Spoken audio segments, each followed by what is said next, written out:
Bonsoir. Ok. Tu dis quand tu dis. C'est bon, vas-y. Bonjour professeur Chalika, est-ce que vous pouvez nous résumer votre parcours de danseuse? En tant que danseuse, donc j'ai commencé à l'âge de 10 ans sur Paris pendant 8 ans.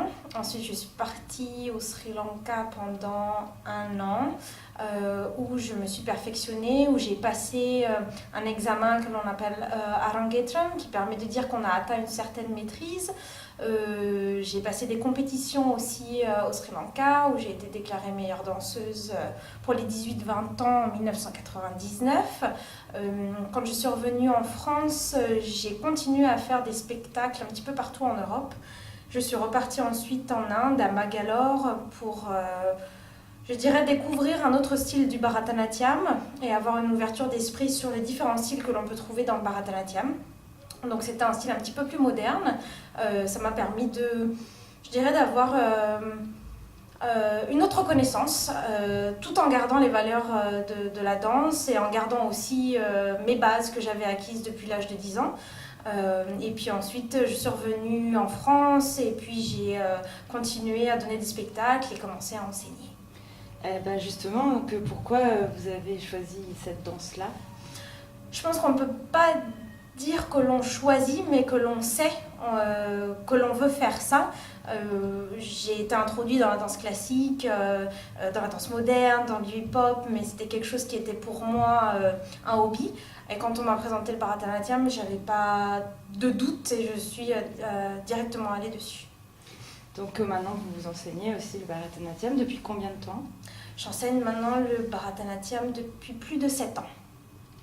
D'accord. Et pourquoi avoir choisi de l'enseigner en France? Parce que par rapport à la différence de culture, c'est pas évident. Mais je pense que c'est un bon challenge. C'est beaucoup plus difficile d'enseigner à des Européennes qu'à des Indiennes qui ont déjà une culture. Et puis ça permet, je dirais, de montrer autre chose, de faire découvrir notre culture qui est quand même vraiment différente de la nôtre que celle de France, européenne. Donc ça n'a absolument rien à voir. Et je pense que c'est bien, c'est d'autres regards, un autre regard que l'on peut porter sur le Bharatanatyam.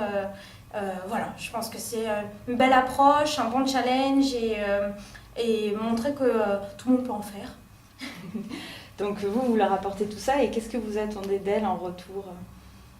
J'attends d'elle qu'elle s'épanouisse dedans, parce que c'est vrai qu'au début ça paraît très physique, beaucoup d'expressions, beaucoup de gestes de main, et puis au fur et à mesure elles vont rentrer dedans. Et pour moi c'est de voir leur joie de danser. Au début on va voir que la concentration, on va voir juste la surface, et puis au fur et à mesure qu'elles vont être à l'aise dans leurs mouvements, elles vont réellement sortir quelque chose d'elles.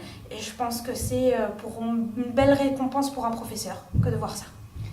Et pour terminer, est-ce que vous pouvez nous expliquer comment vous arrivez à enseigner cet art qui est très très ancien?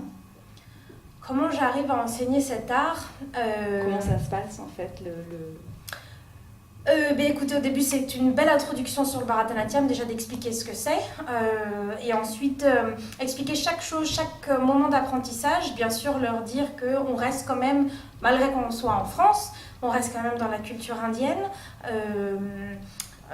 Voilà, c'est se surpasser, c'est se mettre en tenue indienne quand on est en cours.